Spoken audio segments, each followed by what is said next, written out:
Tu t'es sûrement déjà demandé, est-ce que je suis née hypersensible ou est-ce que la vie m'a rendue comme ça? Est-ce que ça vient de mon enfance, de mon éducation, de mes blessures, de mes relations passées, de ce que j'ai vécu? Ou est-ce que c'était déjà là en moi depuis le début? Bonjour à toi et bienvenue dans cette nouvelle capsule, les rendez-vous des hypersensibles et hauts potentiels. Cette capsule, c'est la voix des rendez-vous. C'est mail que j'envoie chaque matin aux femmes hypersensibles et hauts potentiels pour les aider à mieux se comprendre, à se sentir moins seules, à transformer leurs différences en quelque chose de beau, de grand et d'utile dans leur vie. Et aujourd'hui, on va répondre à cette question. Hypersensible, hérédité ou traumatisme?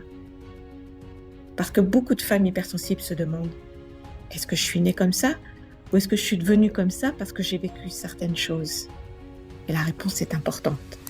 Parce que si tu crois que ton hypersensibilité vient uniquement de ton histoire, tu peux finir par croire qu'il faut réparer tout ton passé pour enfin devenir quelqu'un d'autre. Quelqu'un de moins sensible, moins traversé par les ambiances, les tensions, les mots, les regards, les silences. Aujourd'hui, les recherches sur la haute sensibilité expliquent que l'hypersensibilité est un trait de tempérament. Autrement dit, c'est pas quelque chose que tu attrapes au cours de ta vie.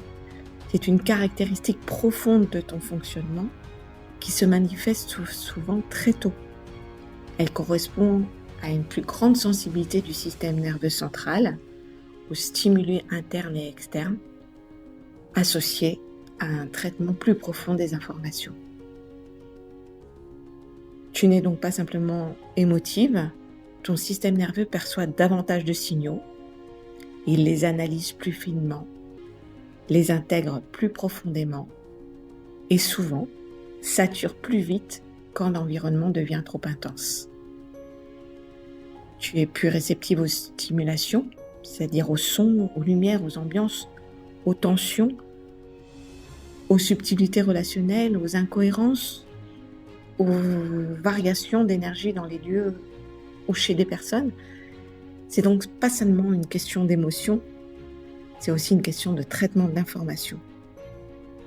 Ton cerveau et ton système nerveux ne font pas n'importe quoi, ils traitent souvent beaucoup plus de données, plus profondément, avec plus de nuances. C'est pour cela que l'hypersensibilité se retrouve souvent depuis très longtemps, depuis l'enfance, avant même que tu aies les mots pour l'expliquer. Certainement que petite, tu ressentais déjà les ambiances, certainement que tu étais déjà très touchée par certains mots, certainement que tu avais besoin de comprendre, besoin de sens, de cohérence, de douceur.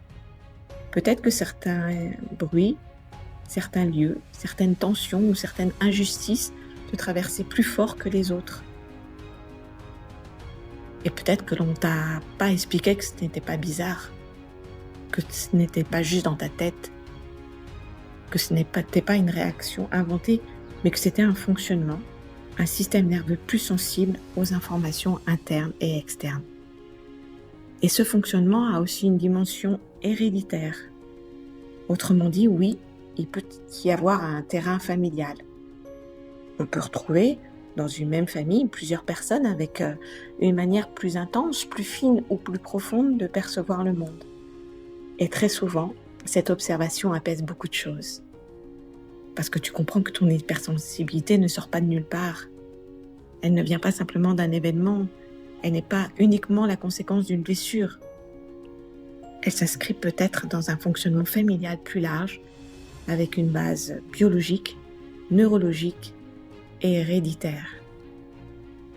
Alors oui, on est hypersensible, on reste hypersensible toute sa vie, mais cela ne veut pas dire que l'on va en souffrir toute sa vie, parce que héréditaire ne veut pas dire figé, biologique ne veut pas dire condamné, et génétique ne veut pas dire il n'y a plus rien à faire. Cela veut simplement dire que tu ne pars pas d'une page blanche, tu pars d'un fonctionnement réel, et quand tu connais ce fonctionnement, tu peux enfin arrêter de lutter contre lui pour apprendre à travailler avec lui. C'est là que la nuance avec les blessures et les traumatismes est essentielle. Hypersensibilité et traumatisme ne sont pas la même chose. L'hypersensibilité est un fonctionnement de base, un trait de tempérament, une sensibilité particulière du système nerveux. Le traumatisme, lui, correspond plutôt à une réponse de protection du système nerveux après un événement ou encore une accumulation d'expériences qui ont dépassé les capacités d'adaptation de la personne. Mais les deux peuvent se rencontrer. Tu peux être hypersensible de naissance et avoir vécu des blessures qui ont rendu cette hypersensibilité plus douloureuse à vivre. Tu peux être hypersensible depuis toujours et avoir appris au fil de ton histoire à cacher ce que tu ressens, à douter de tes perceptions, à minimiser tes besoins, à t'adapter aux autres, à retenir tes émotions, à te demander si tu n'es pas trop.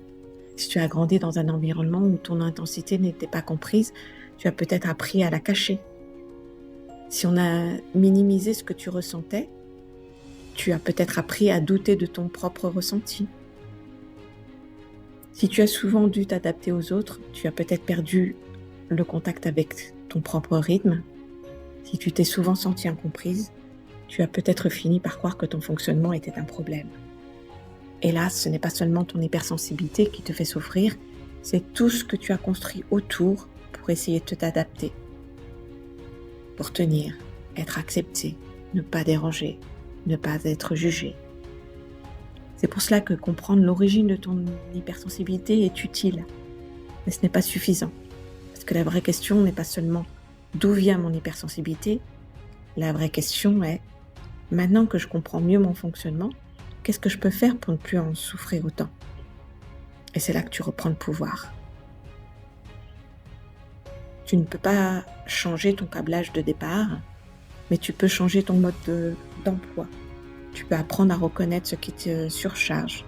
Tu peux apprendre à distinguer une émotion, une intuition, une peur, une vieille blessure ou une limite dépassée. Tu peux apprendre à écouter ton corps avant qu'il ne soit complètement épuisé. Tu peux apprendre à choisir des environnements plus compatibles avec ton système nerveux, à poser des limites avant d'être à bout, à arrêter de regarder ton intensité comme quelque chose à combattre. Et surtout, tu peux apprendre à mettre ton hypersensibilité au bon endroit, au bon moment, avec les bonnes personnes. Parce qu'une hypersensibilité mal comprise peut devenir épuisante. Une hypersensibilité constamment exposée au mauvais environnement peut devenir douloureuse. Et une hypersensibilité toujours obligée de s'adapter peut finir par se retourner contre toi. Par contre, une hypersensibilité comprise, respectée et bien orientée peut devenir une ressource immense. Elle peut t'aider à percevoir ce que les autres ne voient pas, à sentir ce qui est juste ou pas juste pour toi, à créer avec profondeur, à accompagner avec finesse, à aimer avec présence, à choisir avec plus de discernement, à construire une vie qui respecte davantage ton rythme, ton énergie, tes besoins. Donc non, l'hypersensibilité n'est pas seulement une histoire de traumatisme. Oui, elle a une base biologique, neurologique et héréditaire. Oui, tu es probablement venu au monde avec cette sensibilité particulière du système nerveux. Oui, tu vas rester hypersensible toute ta vie, mais non, tu n'es pas obligé d'en souffrir toute ta vie. Cela veut dire que tu as besoin de la comprendre suffisamment pour apprendre à vivre avec elle autrement. Pas contre elle, avec elle. C'est exactement pour ça que j'ai créé le guide Comprendre la haute sensibilité selon Hélène Aron, pour t'aider à mettre des mots sur ce que tu vis, pour t'aider à comprendre pourquoi tu ressens si fort, pourquoi certains environnements t'épuisent, pourquoi certaines relations te vident, pourquoi tu as parfois besoin de calme, de sens, de cohérence, de profondeur. Et surtout, pour t'aider à ne plus regarder ton hypersensibilité comme un problème à résoudre, mais comme un fonctionnement à comprendre, à respecter, à orienter autrement. Tu trouveras le lien de ce guide dans la description de cette chaîne. Et si tu veux recevoir également les rendez-vous des hypersensibles et hauts potentiels, tu trouveras le lien également dans la description.